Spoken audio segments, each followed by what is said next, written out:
Hello everyone, কেমন আছো সবাই? আমি খুব ভালো আছি। তোমাদের নতুন একটা ব্লগে স্বাগত জানাই। আজ হচ্ছে কালী পুজোর পরের দিন। এখন যাচ্ছি বাবার জন্য গিফট কিনতে, আমি আর মা, কারণ কালকে আমার বাবার জন্মদিন। এখন এসেছি অজন্তাতে বাবার জন্য একটা ওয়ালেট কিনতে। প্রত্যেকটা ওয়ালেটের কালারই খুব সুন্দর, কিন্তু আমার আর মার এই চকলেট ব্রাউন কালারটা পছন্দ হয়েছিল, কিন্তু এই কালারটা বাবা যেহেতু ইউজ করেছে তাই জন্য আমরা পেস্তা গ্রিন কালারটা নিয়েছি। দেখো এখানে ব্যাগেরও খুব সুন্দর সুন্দর কালেকশন রয়েছে। তারপর আমি আর মা কেকের দোকানে চলে এসেছি, কারণ কালকে যেহেতু ভাইফোঁটা তাই ভাইদের জন্য দুটো কেক নেব। কেকের দোকান দিয়ে বেরিয়ে আমি আর মা একটু দই বড়া খেয়ে নিচ্ছি, আর আমি দই বড়া খেতে খুব ভালোবাসি।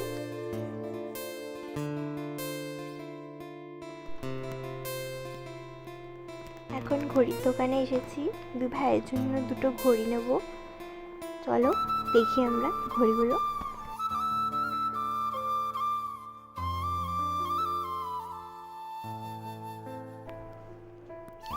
বাহ, এই ঘড়িটা খুবই ভালো লাগছে। আর এই ব্লু কালার ঘড়িটা আমি আমার ছোট ভাইয়ের জন্য নিয়েছি, পিসির ছেলে, ওকে এই ঘড়িটা পরলে খুব মানাবে। খুব সুন্দর হয়েছে, দুজনকে পরলেই খুব ভালো মানাবে।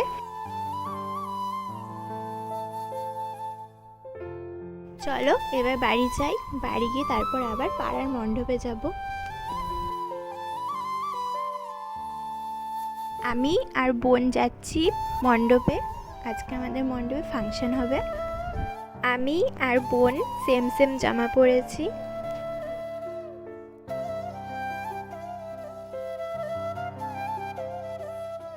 ছোট ছোট বোনেরা কি সুন্দর নাচছে দেখো।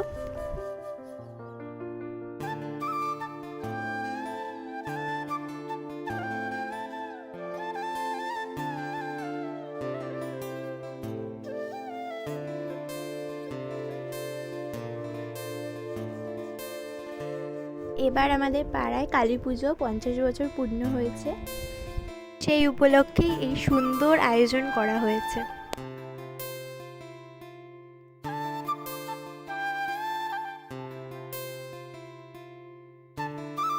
দেখো পুচকেগুলো কি সুন্দর নাচ করছে।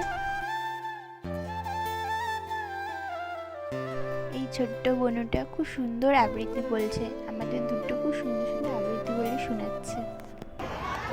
আর কবির নাম হচ্ছে লেখক যতীন্দ্রমোহন বাগচি। বাঁশবাগানের মাথার উপরে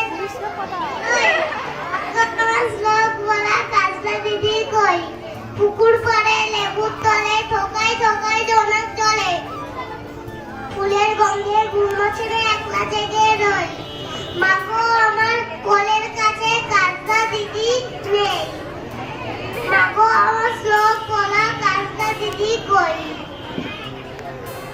পুচকি ভাইটাকে দেখেছো তোমরাও, কি সুন্দর একটা ছড়া বলছে, বলতে বলতে ভুলেও যাচ্ছে। বাচ্চারা তো এমনই হয়। আজকের অনুষ্ঠানটা খুব সুন্দর হয়েছে। প্রোগ্রাম শেষ, এবার বাড়ি যাওয়া যাক। আজকের ব্লগটা তাহলে এখানেই শেষ করছি। ভালো লাগলে একটা লাইক করে দেবে।